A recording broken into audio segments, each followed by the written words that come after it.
காலை நேர பிரதான செய்திகள். செய்திகளின் ஊடாக நர்மதா சிறில் முதலில் தலைப்பு செய்திகள்.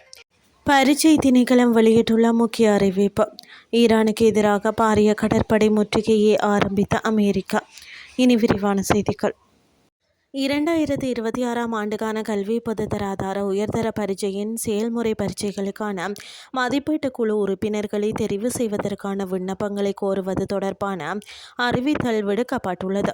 பரீட்சை திணைக்களம் இந்த அறிவிப்பை வெளியிட்டுள்ளது. இதன் அடிப்படையில் தகுதியான பரீட்சகர்களை தெரிவு செய்வதற்கான விண்ணப்பம் கோரும் நடைமுறையானது இன்று முதல் எதிர்வரும் ஜூலை மாதம் 28ஆம் தேதி வரை இணைய வழியில் மாத்திரம் மேற்கொள்ளப்படும் என தெரிவிக்கப்பட்டுள்ளது. இலங்கை பரீட்சை திணைக்களத்தின் அதிகாரப்பூர்வ இணையதளத்தின் ஊடாக சென்று இதற்கான விண்ணப்பங்களை இணைய வழியில் சமர்ப்பிக்க வேண்டும் என அந்த அறிவித்தலில் குறிப்பிடப்பட்டுள்ளது.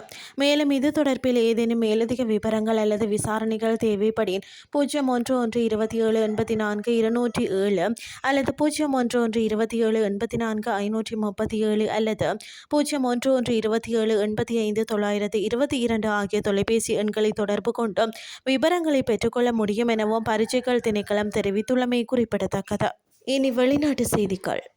ஈரானிய துறைமுகங்கள் மீதான கடற்படை முற்றுகையை அமெரிக்கா மீண்டும் ஆரம்பித்துள்ளதாக தெரிவிக்கப்பட்டுள்ளது. இது குறித்து அமெரிக்க மத்திய கட்டளையகம் எக்ஸ் தளத்தில் பதிவொன்றை வெளியிட்டுள்ளது. குறித்த பதிவில் ஈரானிய துறைமுகங்களை இலக்கு வைத்து இந்த முற்றுகை நடவடிக்கை முன்னெடுக்கப்பட்டுள்ளது.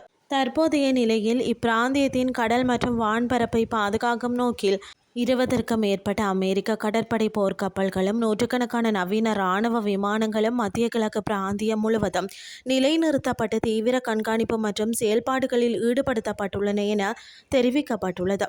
அமெரிக்காவின் இந்த கடுமையான நடவடிக்கையினால் மத்திய கிழக்கில் போர் சூழல் மேலும் தீவிரமடைந்துள்ளமை குறிப்பிடத்தக்கது.